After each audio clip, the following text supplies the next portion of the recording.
Good evening. I'm Shiven from a Suitable agency, and on behalf of India Habitat Center and a Suitable agency, I'd like to welcome you all to yet another session of our new book club, Suitably Booked. We'd like to begin by thanking all of you, the readers and members of our exciting new book club. We got a fantastic response last time. Our inaugural session featured Nilanjana Roy and her critically acclaimed novel Black River, and many of you attended it both in person and online. And we are delighted to see all of you back again, and also some new members. So it's great to see the book club growing. Translated from the Hindi by Priyanka Sarkar, Sahela Re, the book in focus in June, is a heartfelt ode to Hindustani classical music and to a time and tradition that are fast disappearing. In the words of the eminent poet Ashok Vajpayee, the novel is a triumph of creative imagination. Today, we are joined by the author herself, Mrinal Pande, who is a veteran journalist, television personality, and a writer. She was the first woman in India to be the chief editor of a daily newspaper, Hindustan, the first woman chairperson of Prasar Bharati, and the founder president of the Indian Women's Press Corps, a national body of India's women journalists. So we have a true pioneer amidst us. Mrinal will be in conversation with Poonam Saxena, our moderator for the evening. Poonam is an accomplished journalist, writer, and translator. She has had a distinguished career with Hindustan Times, where she launched and edited their Sunday magazine, HT Brunch, for over 10 years, before moving on to edit the weekend section. She has written extensively on popular culture, film, television, books, and literature. She translates from Hindi to English and has numerous books to her credit. She's also the co-author of filmmaker Karan Johar's memoir, An Unsuitable Boy. We'd like to thank both Mrinal and Poonam for getting together today to discuss Sahela Re. Their chat will be followed by a Q&A like last time with all of you. The book is available for sale just outside the hall. And to our Zoom audience who is joining in online as we speak, in fact, many people have already joined in. We'd like to request to type in their questions in the Zoom chat box so that we can come to you one by one. That's it from me. We can't wait to get started. So Poonam, over to you. Thank you. Thank you, Shivendra. It's an honor and a pleasure to be here today. So without any further ado, Mrinalji, why did you decide to write this book? Frankly, I don't know. It had been churning and churning inside me, the incidents, the characters, the people, and of course, the music, which I learned for almost 3 decades. It had all been churning up inside me, but it had not really thrown up any architecture as such. And suddenly one day, it was as though I've been blessed with a key and things began to take shape. The book is in the form of letters. Was there any particular reason why you chose that format?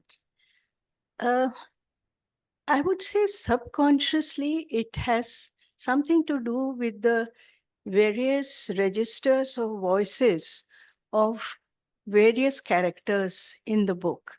There are the wives of the late 19th, early 20th century, when a nascent Hindi, Urdu, Hindustani, and the Bolis, Braj Bhasha, Vidhi, Bhojpuri, were all in a mixing bowl and had taken shape as people's languages.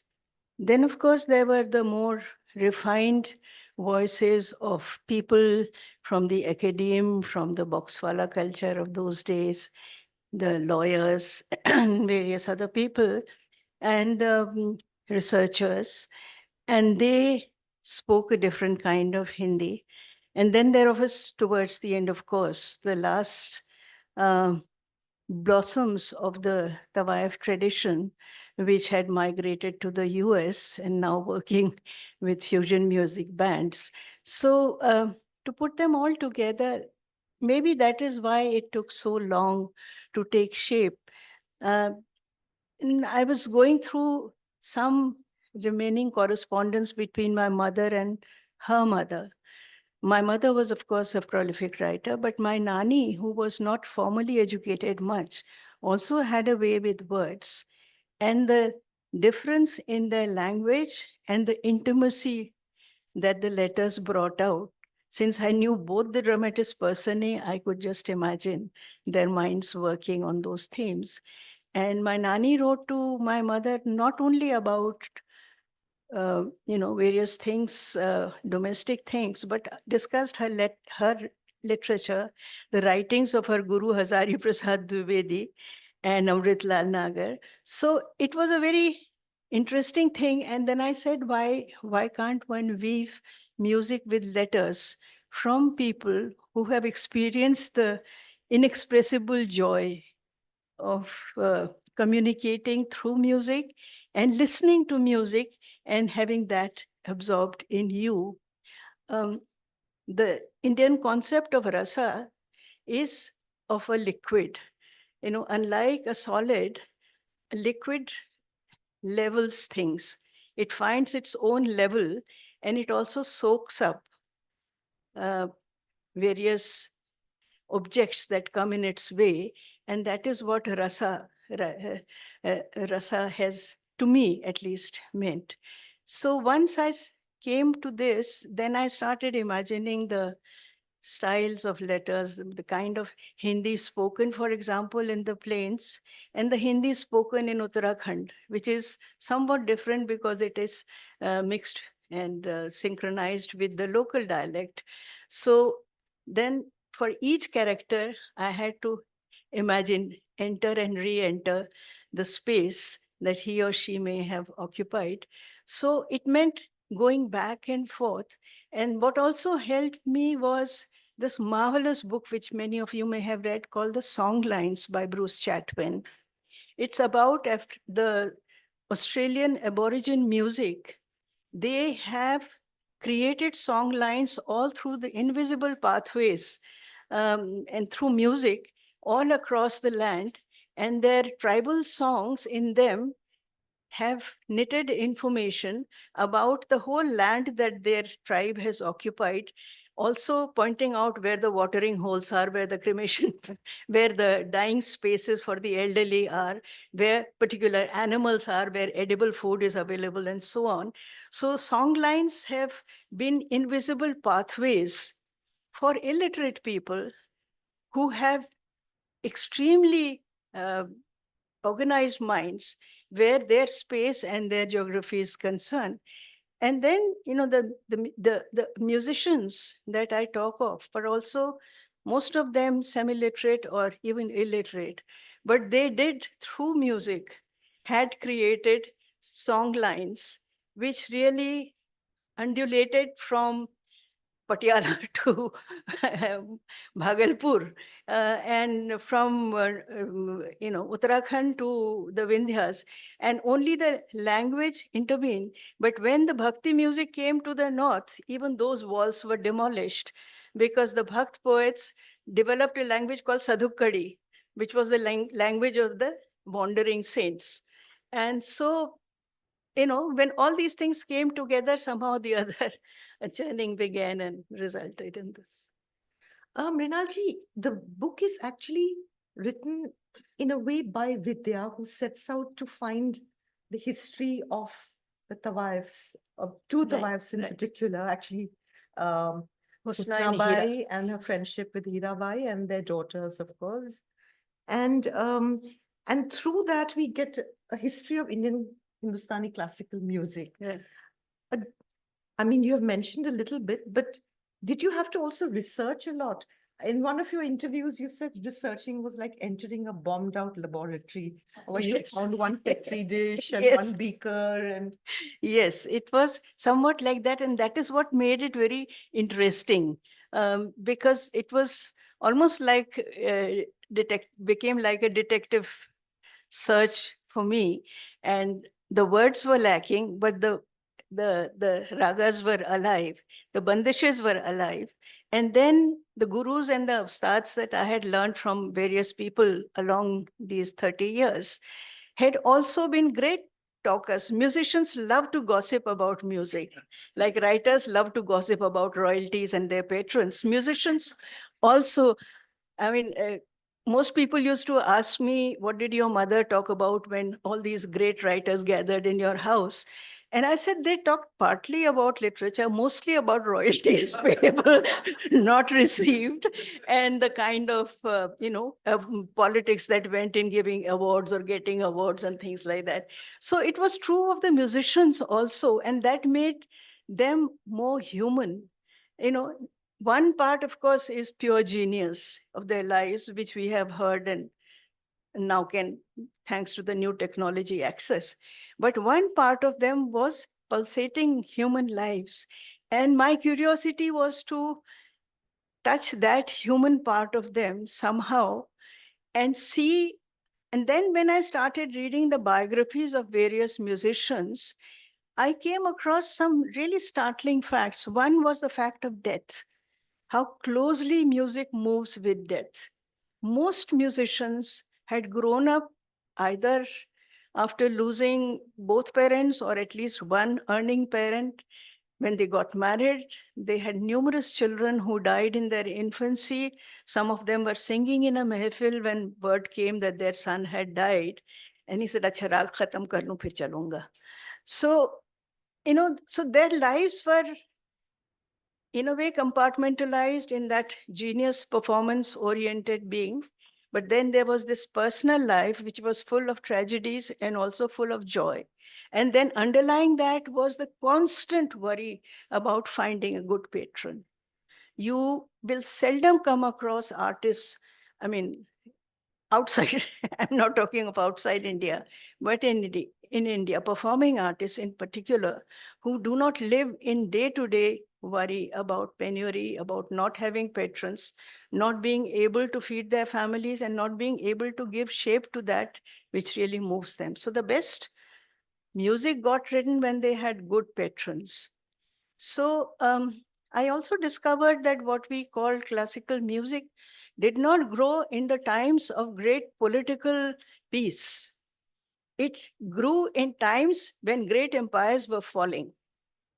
The Mughal Empire was falling, and the singers had to migrate from the Darbar to various princely states where the kings were interested, to Baroda, for example, to Rampur, to Bhagalpur and Patna and Patiala, and to Mumbai later on when the mercantile class came into money and big wedding and pre-wedding celebrations. Baijis and ustads were invited like Rihanna is invited today. So that was also a part of the musical scene. And then I said to myself, how little have I wondered about, the life that music has had, and how visiting and revisiting every time the music through these song lines teaches me new things. It taught me, it made me see new things. And there's a word in Sanskrit, which is also very infrequently used in Hindi now, vidagdh.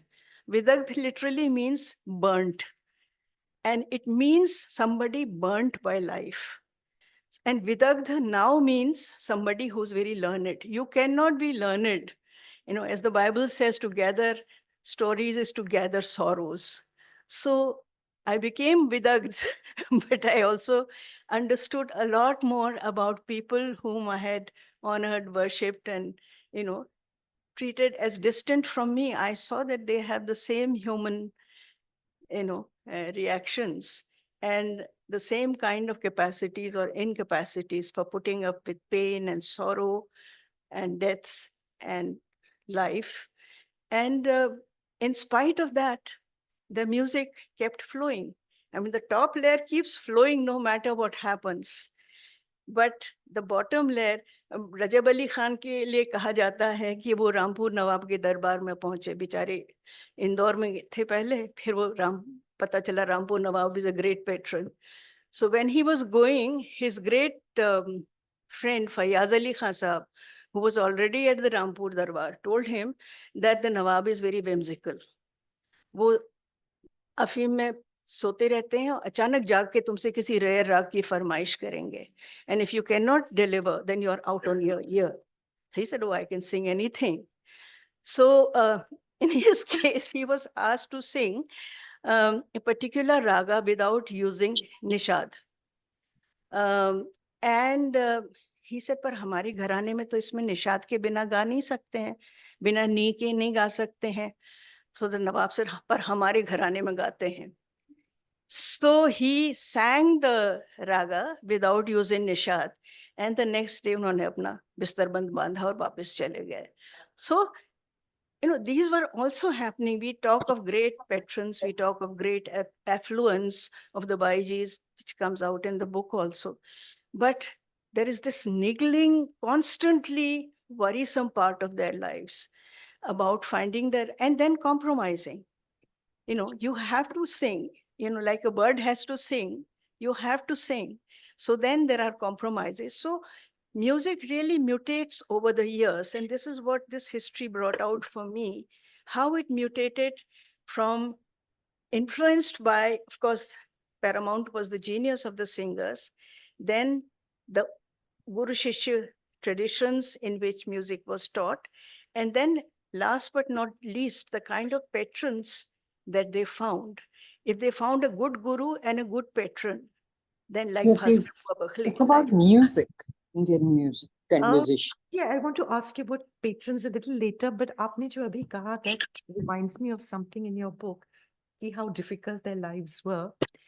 You have written at one point that तवाइफ का बुढ़ापा बहुत मुश्किल से जी, कटता है, जी, and even the most wealthy of the wives often died penniless. Ji, ji. So was it because they were entirely dependent on their daughters, if they had any, to support them in their old age? देखिए, हिंदी में जो actual कहावत है थोड़ी भद्दी है, लेकिन कहावत है, रंडी और पहलवान का बुढ़ापा बहुत खराब कटता है. That is Tabayev and a man who lives with the wrestling, a wrestler, have very difficult old age. One, both are dependent on physical, wholesomeness. Physical wholesomeness in the case of the Tawaif also means training of the voice. The moment the voice begins with age, it is bound to happen. Then you have to have somebody you can rely on to take care of you in old age. Patrons, of course, fall out long before that because they came to you because of your music, but also because of your bodily attraction. So then most Tawaifs relied on their daughters. The sons were neglected. In fact, the birth, I noticed, the birth of a daughter was celebrated. Banaras mein jo mandi thi, wahan par birth of a daughter, everybody, because the sons then became entrepreneurs or they became kind of accompanies. कोई तबला बजाता था, कोई सारंगी, कोई नीचे बैठा रहता था, ग्राहकों के लिए पान ला रहा है, इत्र दान सिम को इत्र छिड़क रहा है, and generally taking care of the household. Because of this dependency on the males, because remember, it was a very, very patriarchal society also. So a woman had to have males to interact with the world outside, no matter how much money she had. So these people were not always ideal sons and sons-in-law. They began to sooner or later try and create a fortune for themselves. And each tawayaf and each major musician supported a whole larger family of relatives, hangers on. अब आज के बॉलीवुड में भी देख लीजिए, there are people hanging on to you because one person becomes rich and famous. They don't trust the industry because there is too much competition between like-minded, similarly gifted people. So they call upon the family. The family comes and never leaves. Then the family also, कि भाई जी दिन में 5 बार जोड़े बदलेंगी तो वो तो कम से कम 2 बार तो जोड़े बदलेंगे ही सही. And then if she buys jewelry, then they will also try and, in between the johri and themselves, have a little tryst to get something for themselves. So these are also parts of the thing. And this comes out in the biography of Husna and her daughter very clearly about how even if they earned millions out of their sheer genius and performing abilities, they were eventually to lose it primarily because they were betrayed by men. But like Marilyn Monroe, they were betrayed by men, but they again and again went back to men for support and for protection. So that was one thing that I discovered during the writing of this. I also found it very interesting in your book how the wives couldn't afford to fall in love. In fact, Anjali's the daughter of Hirabai, her love affair is sort of put to an end quite Yes, ruthlessly right. by Hirabai. Right. You can't afford to fall in love. At the same time, from what you have written, there is a yearning For love. to be loved. Yes.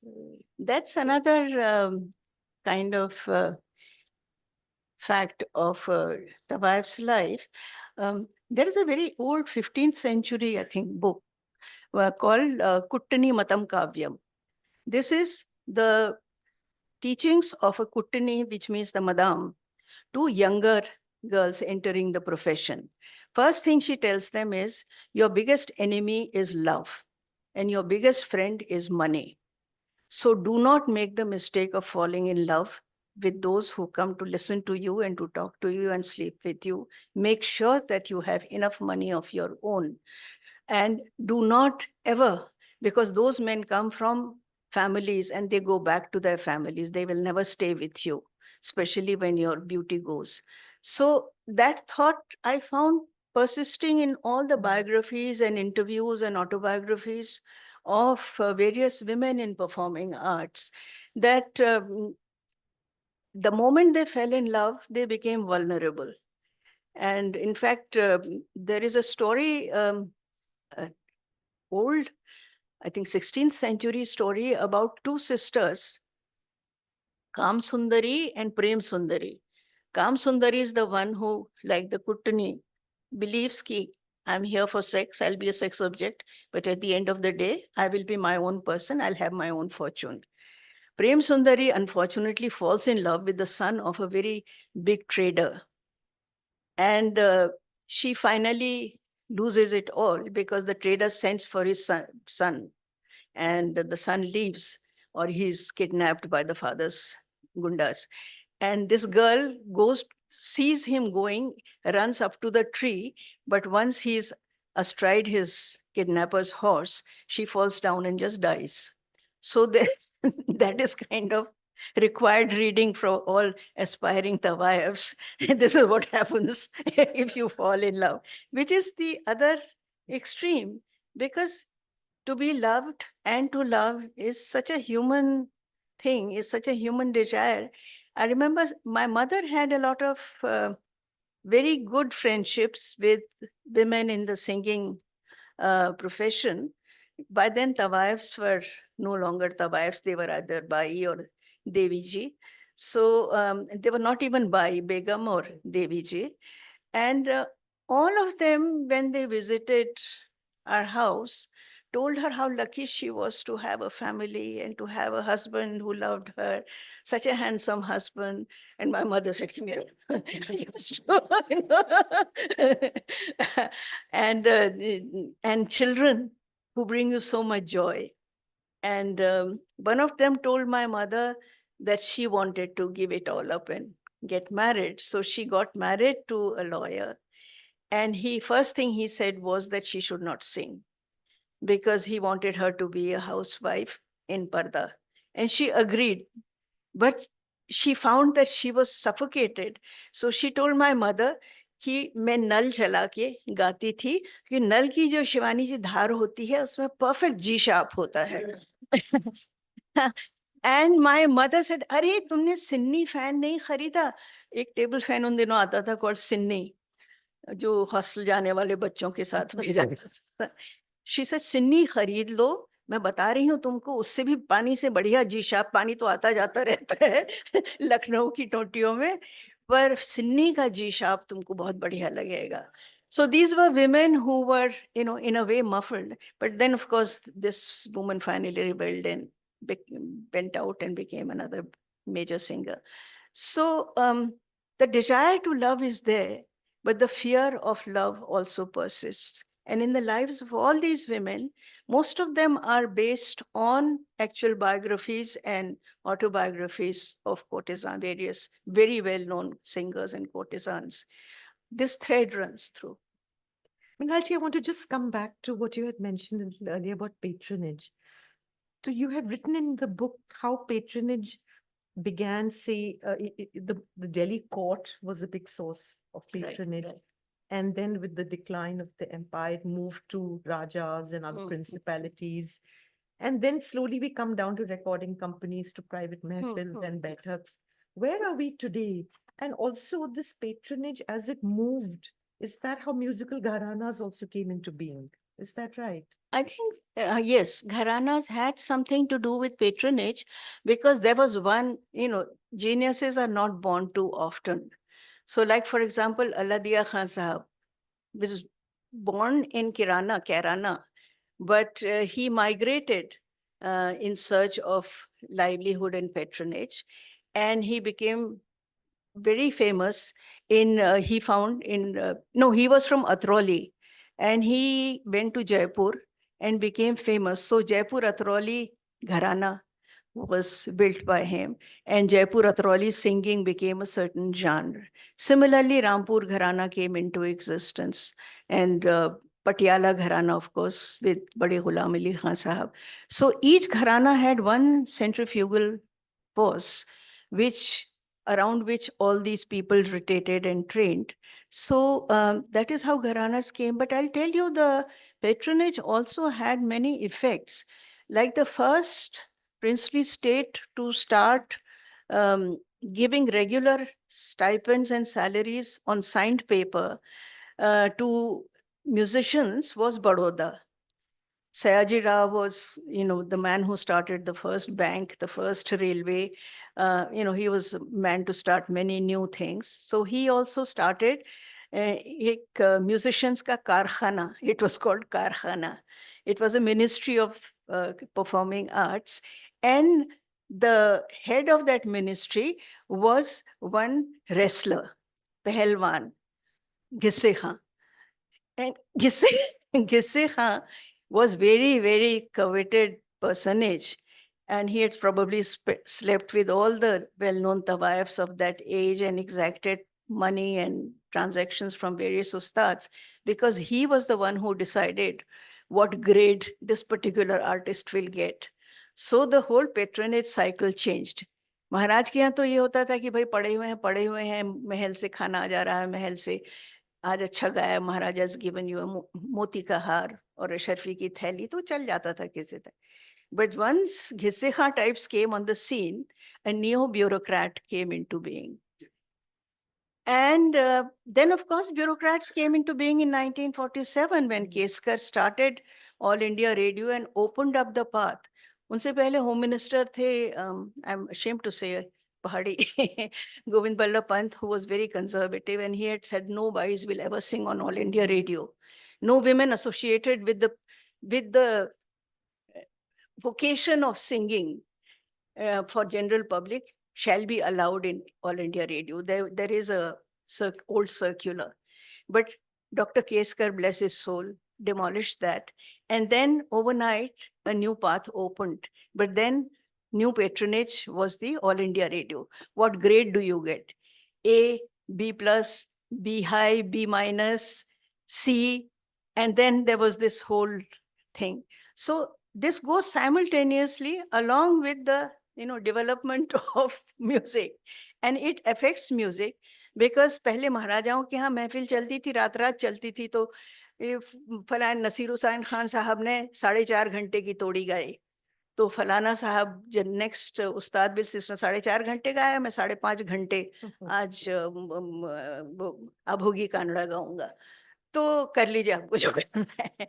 But that kind of patronage disappeared, and then the new music lovers demanded shorter and shorter spells. It's exactly like us writers, or journalists. Yeah. Times were when you used to do 1,800 word stories. I've done 2,000 word stories for your Sunday pullout sometimes. But today, nothing must be more than 600 to 800 words because बहुत ज्यादा है। हाँ and वो भी मतलब जो हमारे mobile के पर्दे पर एक बारगी से आ जाए उतना है। तो म्यूजिक में भी यही हुआ कि the all night महफिल्स gave way to the rag tal cycles and then became smaller and smaller till early 20th century. Then the Upshastri Sangeet, Thumri, Ghazal, Chaiti, Dadra. No, Ghazal came later. Thumri, Chaiti, Dadra. These were folk forms which were polished by these geniuses and then sung at the end of the performance as a kind of like जैसे पान खाते हैं अच्छा खाना खाने के बाद वैसे उस तरह से होता था. But soon it became a big hit because the folk music is so interesting and also so close to you somehow through the language that it is sung in कि चैतमा से जिया अलिसाने हो Rama.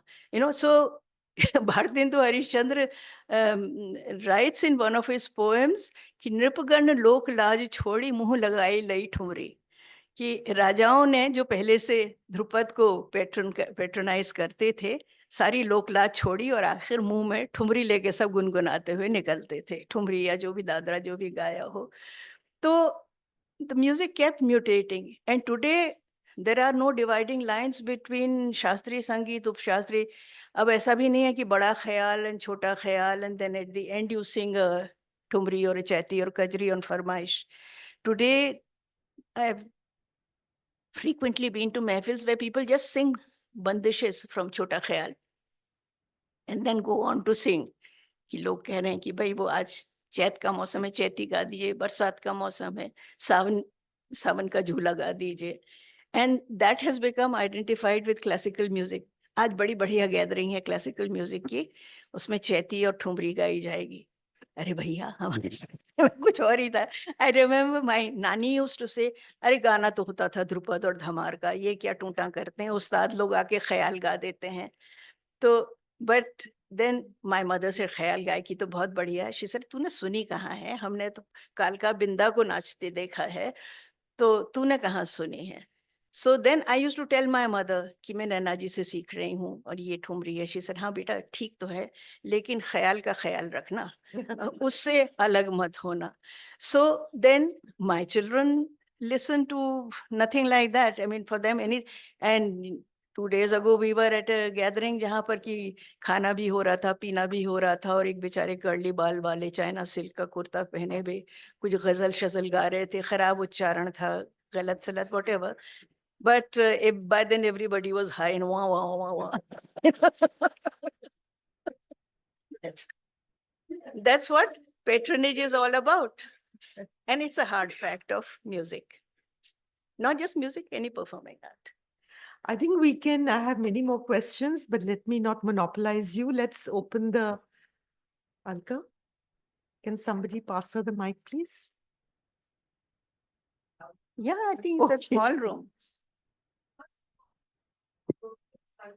It's which in this small time you shared with us, very revealing.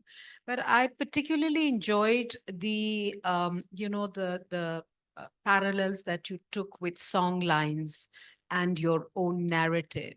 There's a wonderful exhibition at the KNMA called Song Lines, where they are showing the work of indigenous 100 indigenous artists.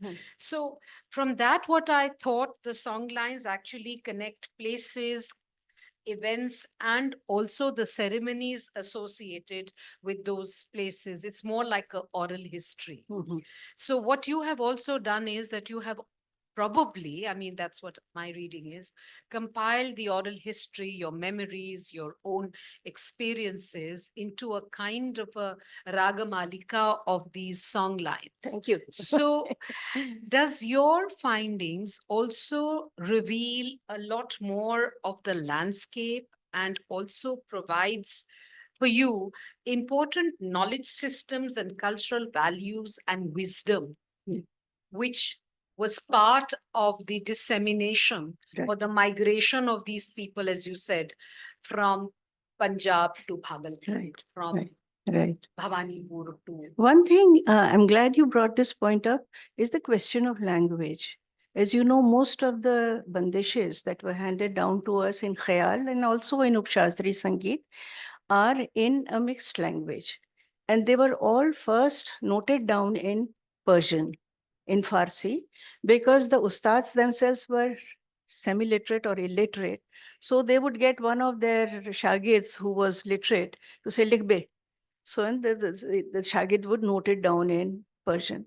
When Bhatkhande in the 20th century began compiling bandishes, he went from state to state and did great seminal work, collected something like 3,000 bandishes.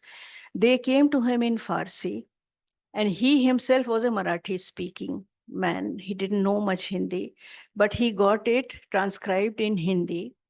अब जिन्होंने हिंदी में transcribe की उन मियाँ की अपनी हिंदी बहुत अच्छी नहीं थी और ये बेचारे तो मराठी स्पीकिंग थे तो जैसे सॉन्ग रोंग रंग को रोंग कुछ तो ये भी है कि फोनेटिकली जब उच्चारण करिए स्वर का तो वैसे निकलता है but then what also happened was that very often um, the beautiful bandish became rather funny, but nobody noticed in the audience because by then people were losing their grip on that spoken khichdi language in which we and the musicians grew up. So I was listening to a small bandish in Kalyan, बत्तियां दौड़ावत हैं बत्तियां क्या दौड़ा रही हैं वो original है बत्तियां दुरावत हैं छिपा रहे हैं बातें छिपा रहे हैं my lover is hiding things from me ऐसे ही एक था पीपा सो ले जाइए गड़वा मोतियन की लग सो तो मैं सोचा कि अपने प्रेमी के पास जा रही है मोतियों की लड़ से एक पीपा क्यों पीपा मीन्स ड्रम ड्रम क्यों ले जा रही है तो पता चला कि ओरिजिनल बंदिश थी पी पास ले जाइए गड़वा अरी मोतियन की लगसों अरी पी के पास जा रही है एक मोती की लड़ से पकड़ के गड़वा ले जा साथ में उसके चरण धोने के लिए वी बिकेम पी पासों ले जाइए ऐसे तो there are lots of such flaws. Even Bihari Satsai was translated from Persian, and there are lots and lots of such mix-ups, not intentional, but they became part of the music. When I was learning from Naina Devi, she gave me about 200 ठुमरीज to correct. और इतनी सुंदर ठुमरियां थी वो although in music, in classical music, the स्वर प्रधान होता है, but still the bandish or the poem through which the raga is exposed is in a way an individual artist's way of pointing at the face of the raga that he has seen at that point. So you may have a very sad bandish and a very happy bandish at the same time. So language is something that is causing problems today. I see little children learning bandishes. They obviously do not know the meaning of, or they don't understand. And the teacher also doesn't think that it's necessary to explain. And in many cases, the teacher also doesn't know exactly what the words mean. So a lot of very beautiful poetry is being lost or mispronounced and corroded, and nobody cares, which is what breaks my heart. Any other questions? Yes, this lady here.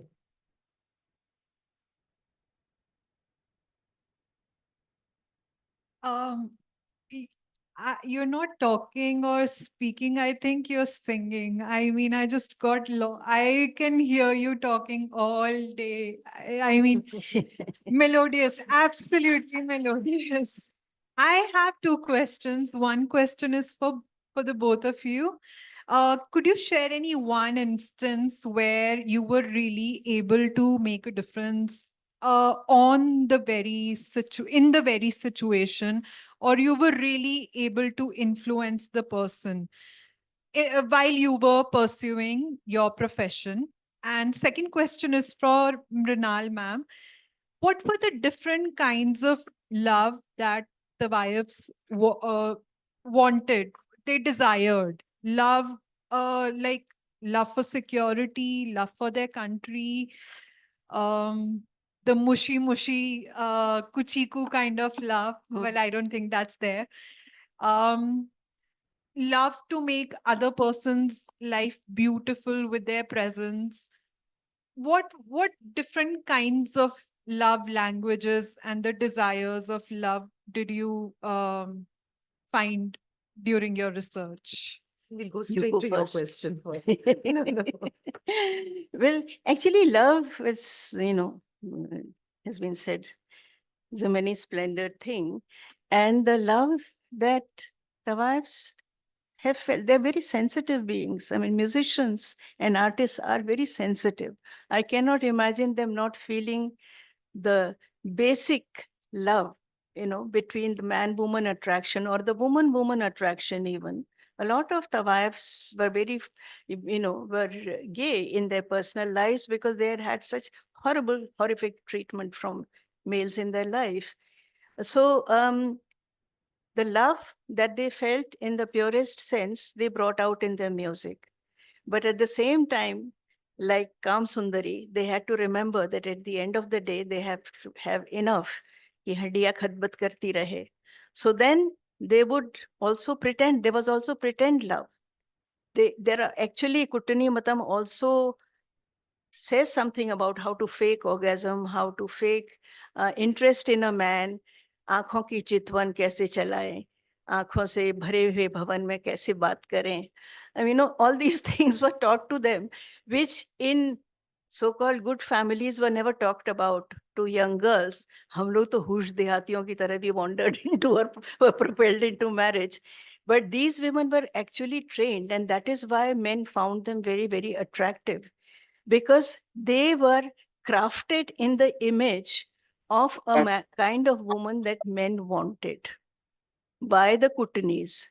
And therefore, my mother used to say, when her father was Diwan in Rampur for several years, when she went home from Shantiniketan for summer vacations, she was sent to sit with the Maharaja's female singers in the harem to learn how to sit gracefully, how to wear, how to hold your dupatta, and how to braid your hair properly. And also even mundane things like how to make a pan ka bida and katro chali or supari, So like the geishas in Japan, these were women who were put on a pedestal as this is the kind of woman I want. So inside they were split in two, you know, they had to be that to be able to get security of money. Of course, they loved money. And like any woman, they loved jewelry, they loved good clothes. बढ़िया जोड़े बन रहे हैं. I remember शाम को हम लोग अगर कभी when we were not married, it was frowned upon to put powder or even, part your hair in the middle was frowned upon. और ज्यादा अगर कोई cousins या कोई घर की बहुएं ज्यादा श्रृंगार करती थी तो बुढ़िया घर में उनको टोक देती थी, क्या श्रृंगार पट्टी कर रही हो बाजार वालियों की तरह से. So there were two kinds of women. One woman to bear you children within the house and take care of your house and your elders and give you legitimate children. And another woman who excited you, who, satisfied you on a level you would not like your wife to satisfy you at. So there were this kind of virgin whore division, which patriarchy has always had, is very clearly reflected in the lives of Tawayafs, I felt. And then there was, of course, a very natural and a very pathetic love for children. The longing to have a child and to have the child stay with her.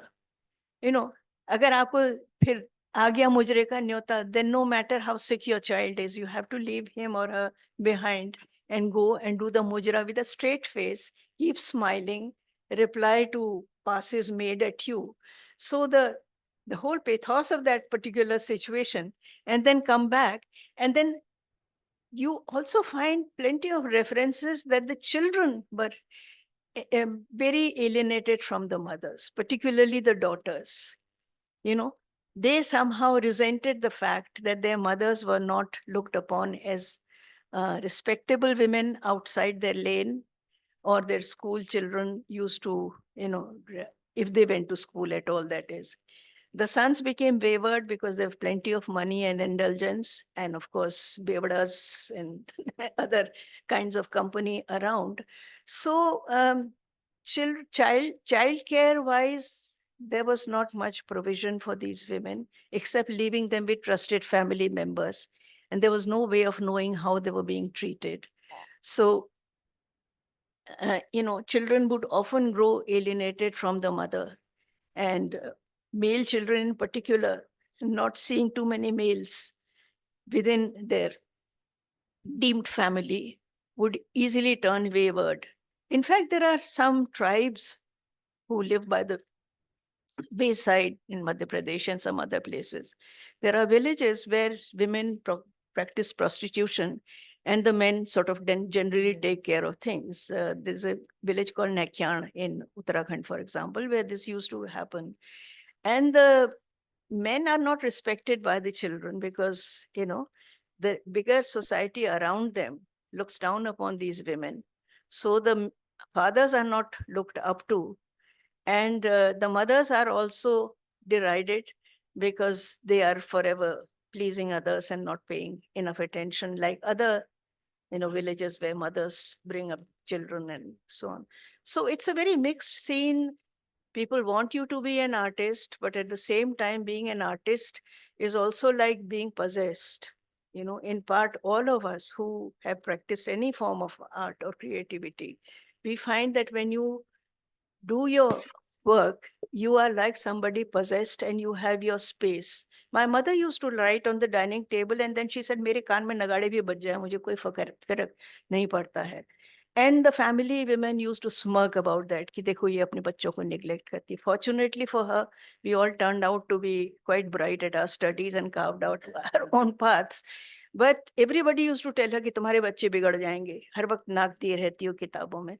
But so these are very real things.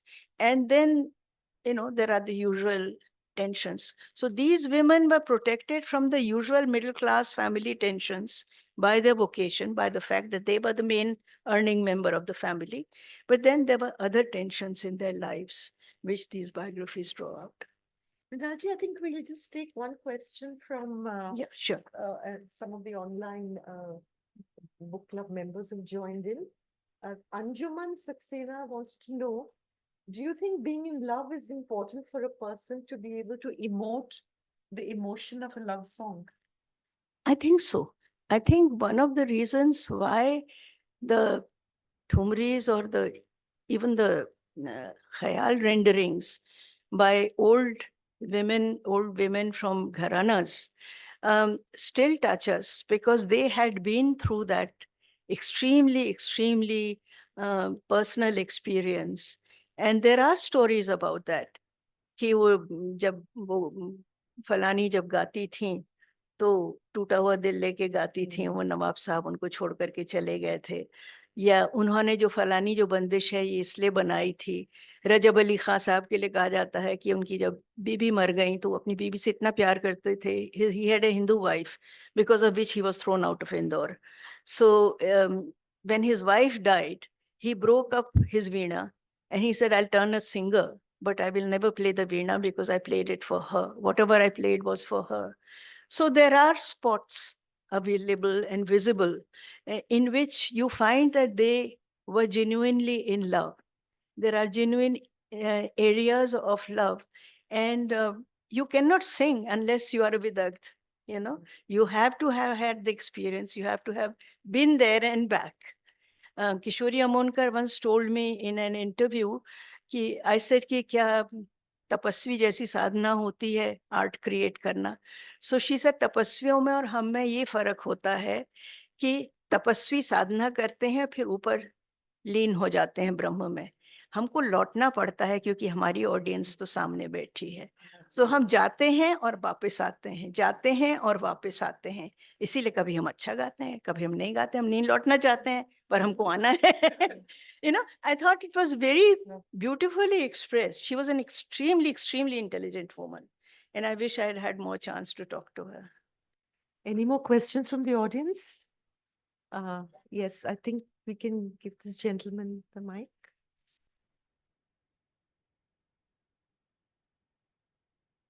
This subject is like an ocean. It is. Okay. Thank you. Thank you, ma'am. It was really an experience to listen to you. If you wish to crystallize or synthesize the central theme of Sahela Re, what bandish comes to your mind? Sahela Re, aam mein lagaएं. Let's all sing. एक सब line तो हो सुरन के भेद बताएं, जन्म जन्म का संग न भूलें, अब की मिलें तो बिछड़ न जाएं. The fear of loss, the great longing to be part of everybody's life and to share music, the beauty of music. I thought that is why I titled it and quoted her Bandish in the beginning. Thank you, ma'am. जी जी जी। जी बहुत सुंदर है जी. Gentleman here. And please notice the word Sahela. She does not say Saheli. Sahela Re. She's in gender inclusive. Yeah. Mrinal जी, पहले तो आपको पुनः नमन करते हुए प्रश्न पूछ रहा हूँ. जो इसमें विद्या का चरित्र है, शायद वो आप ही हैं, और उन्होंने एक खास तरीके से पूरी चीजों को बुना है कि वो हर चरित्र को बताती हैं, समझाती हैं, और कई बार वो कहती हैं मैं ज्यों का त्यों आपके पास भेज रही हूँ या बता रही हूँ.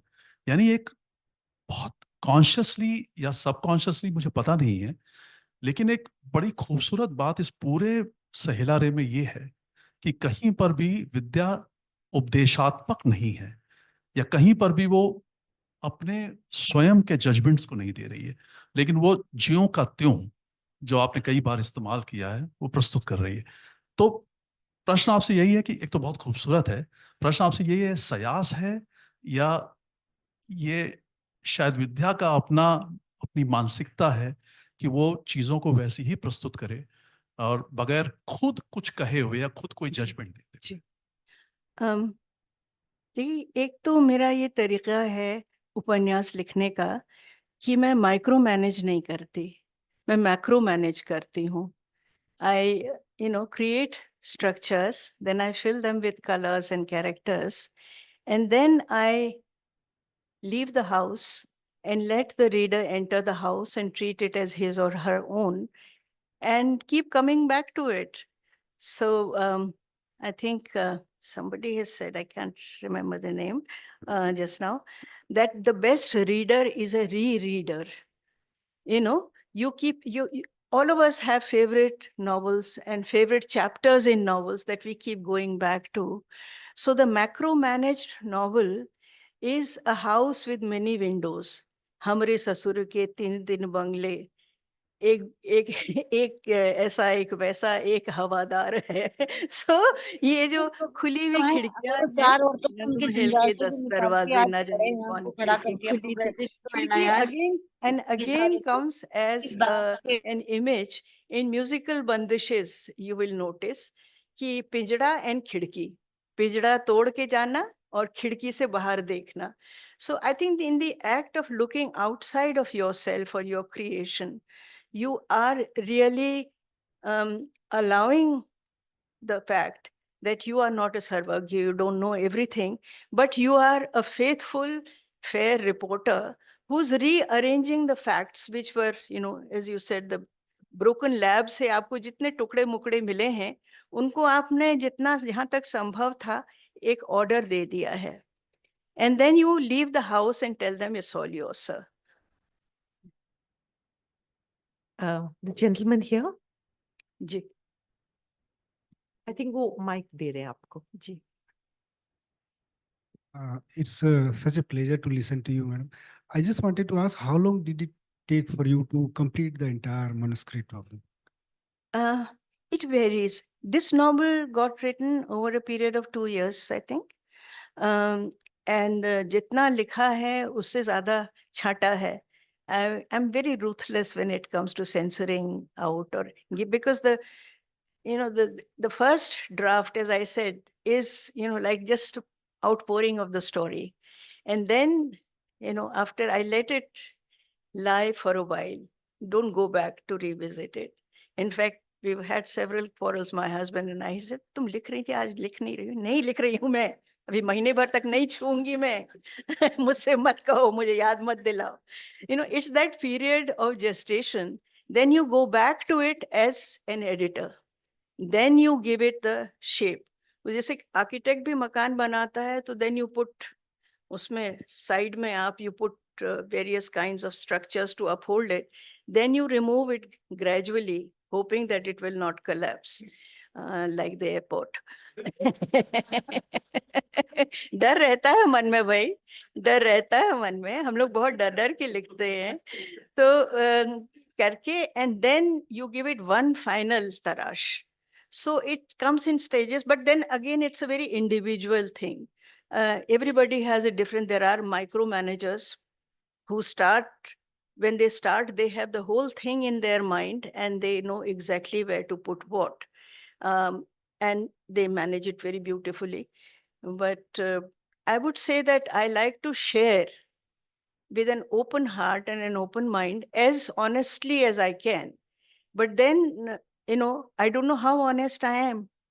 You know, I may be subconsciously not highlighting certain areas or highlighting areas which I don't really like. So I think that's the way I work. There's a question there, please. Can you cut the mic?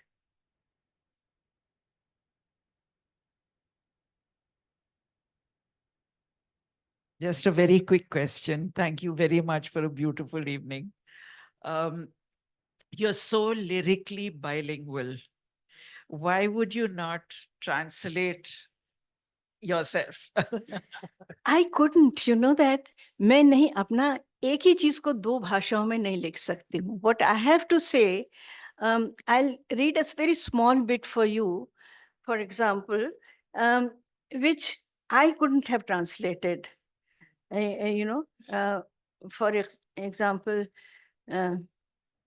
जैसे अल्लाह रखी saying, अम्मा जानी का दिल फकीरों वाला था, दुनियादारी से कोसों दूर. उनके नाम के कोठी के कागजात महाराज जो पक्की तौर से मुकम्मल करवा गए थे, वरना महारानी का बस चलता तो आंख मूंदते ही हमको कौवा हंकनी बना के भेज देती. अब कौवा हंकनी is such a UP term. You know, when a queen was punished for evil doings, she was sent into the forest and asked to make the crows fly away. The whole day she used to chase the crows. So that was a kawwa hakni, the worst kind of demotion for a queen. So अब इसको मैं कैसे कि chaser of crows, you know?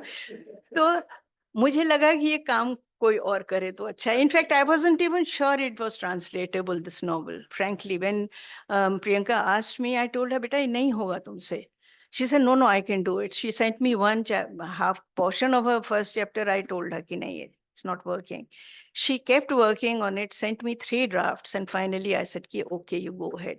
Then I said, कि only on condition that you and I will sit together and we'll do the final draft. She worked really hard at it, I must say. But I couldn't have done it. ये अंग्रेजी की गलती है. It's too prosaic. It can't accommodate all the beauty. ये subject ही ऐसा है. हाँ, subject. क्योंकि जब इसकी आत्मा भाषा में और स्वरों में है, तो उसको अगर हम करें, I mean, you can't fit a रागदारी संगीत into tempered scale, you know. So that's the thing. You can't really lock down the various kinds of vibrations of sound, which have names in Hindi and in Sanskrit, but which you can't, unless you put a very detailed glossary. I've been advised by one of the readers who do not know Hindi to have a glossary put in, only to remove this problem, because I realized that for non-Hindi knowers, south of the Vindhyas, a lot of terms like Kawahagni may be puzzling. So I'm going to talk to the translator again. There's a question over here from Updesh Kumar Sharma. Your style reminds me of a book, The Guernsey Literary and Potato Peel Society. So is this style an in thing for Indian writers?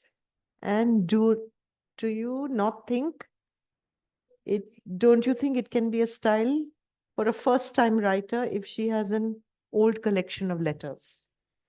I don't know. I suppose one could try. You know, my main reason was that the art of letter writing, like speaking Hindi continuously, is lost.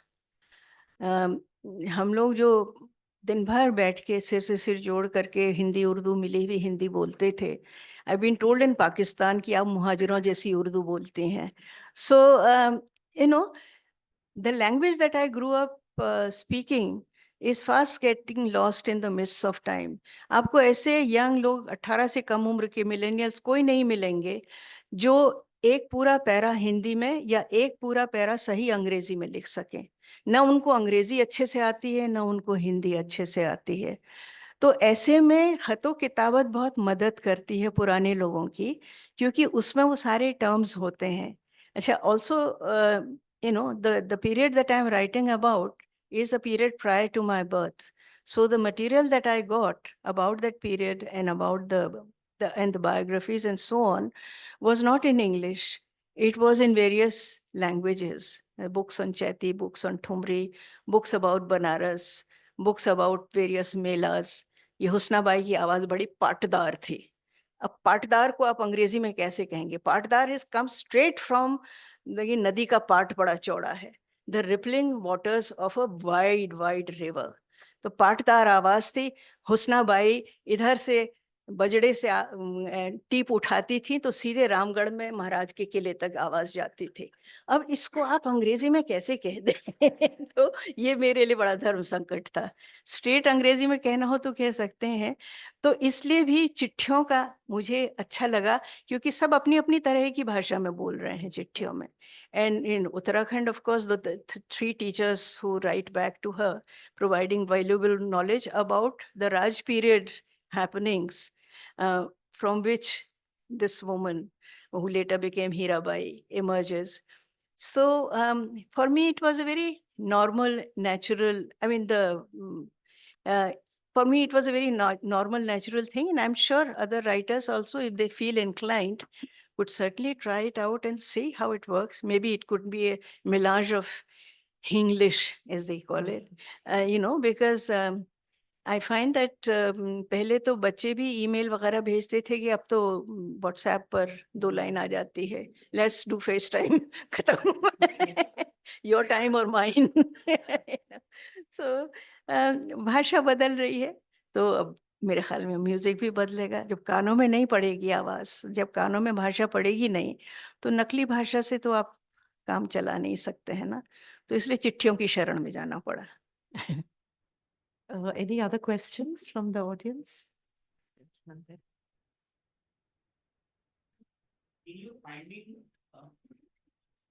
In your finding while doing research for the book, how do you discern from your own findings vis-a-vis the things or the portrayals we have been fed over the years in mainstream, say, movies? And I'm talking about the sensible movies. For example, say, based on Nagar Vadhus, I won't say Tawayafs, like Amrapali of Sunil Dutt's, or for say Shyam Benegal's Mandi, Right. or Sardari Begum. So these are better versions of what they tried to show rather than some David Dhawan movie. So what is your reading of the Tawayafs that have gone over the years in visual medium?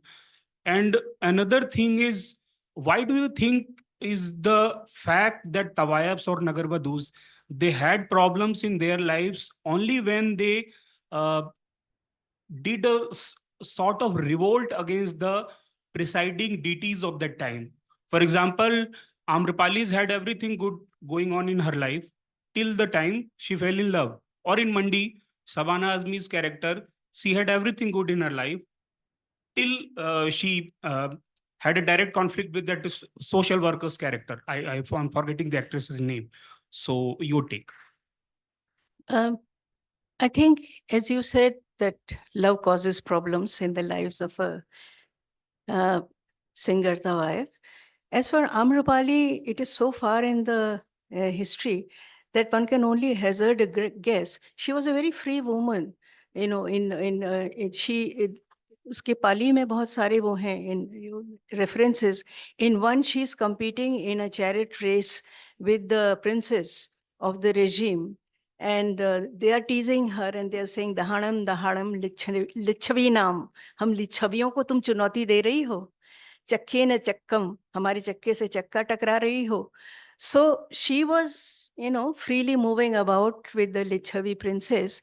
She dropped out of society because she became a Buddhist.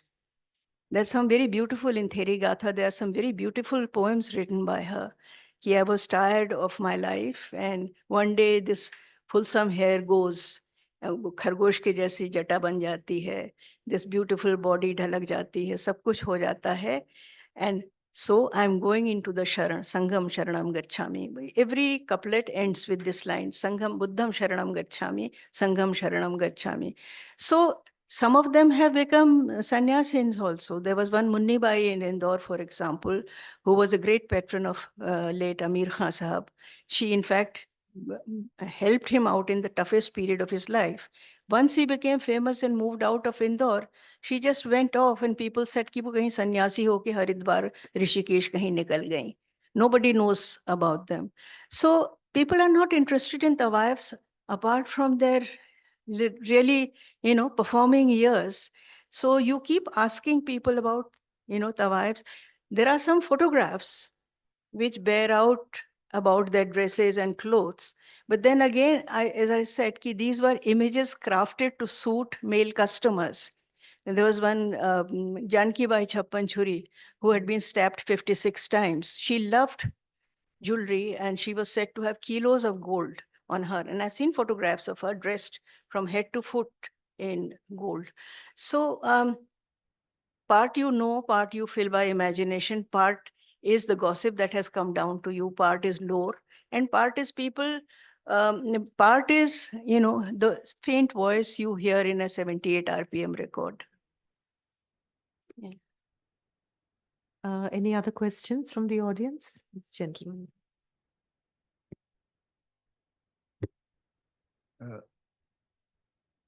When something dies, a culture or an art form or even love or a river or a forest, can it come back? Sorry, I didn't get. Music, if a form of music or a river dies, is it possible to come back? An art form dies. In art form, not in the same form. It would mutate because the longings are the same and the ability to communicate is vast. So as Bhavbhuti said, Upatsati kopi me samana dharma, kalo hiyam nirvadhi vipulaj prithvi. Time is endless and the earth is so vast. Someday somebody will read me.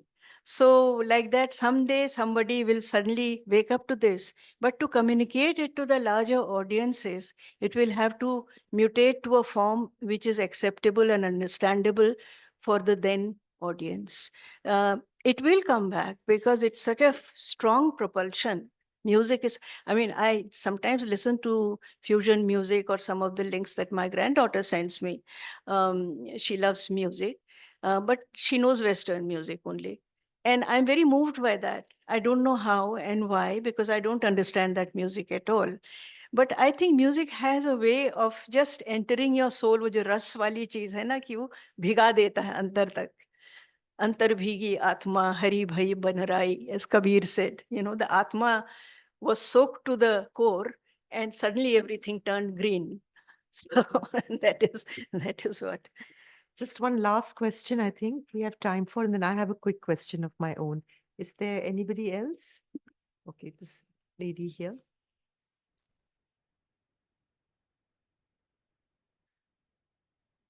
Hi, Mrinal ji. Actually, it's not a question. It's just an observation that you had said something in the beginning of the, the session. You said that you write when you means any writer or an artist who's sad. So I just want to add to it that not just sad, it's just that any normal so-called happy person can never be creative. It's my observation. What is your take? Sorry, I didn't quite.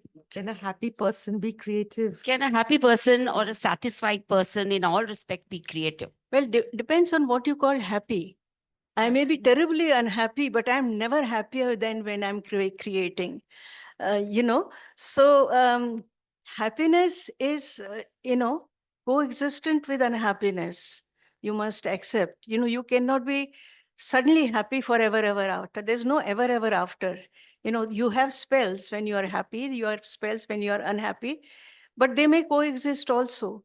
You may be very happy in your life. You may be very unhappy as a creative person कि कुछ निकल नहीं रहा है अंदर से, कुछ उपज नहीं हो रही है. Then you may suddenly be very happy in your creative life, and your personal life may, take a back seat, and you may be making people that you love suffer without your knowing why and how. So I think love is again something, and that is why I was attracted to these women. They were the first totally self-sufficient financially and artistically self-sufficient women in our very, very tightly knit patriarchal society, who created profiles for themselves, whose music and voices are even now remembered, about whom poets and shairs wrote poetry, specially for them to sing and grace the occasion. Kings fawned on them, zamidars fawned on them. But what happened to them in old age? Nobody seems to know. So they were happy, they were luminous, and then they were nowhere to be seen. Maybe they were happier as, Amrupali was. Sangam Sharanam Gachami, ab sab maine chhod diya hai, dand phand. Now I am quiet and at peace with myself. Who knows? So that's why I leave these things open to the reader, the good reader, to imagine in the light of his or her own life experience. And my last question, Mrinal, you said in an interview that this book is going to be like your last hurrah. And I hope sincerely that's not true, and that we have another book coming from you. Hopefully a memoir or another novel. Thank you. At the moment, I can't say anything. I'm 78 already. And I think the time that granted to me, I don't know. There are so many things to be said, but then, as I said, you have to find the magic key. If I don't find it, treat it as my last. If I find it, you'll know. No, I think we shall insist that you do another book, maybe a memoir of, learning music over so many years and your working life as a journalist. There's just so much. So we all hope for another book from Mrinal. Thank you so much. Thank you all so much for being here.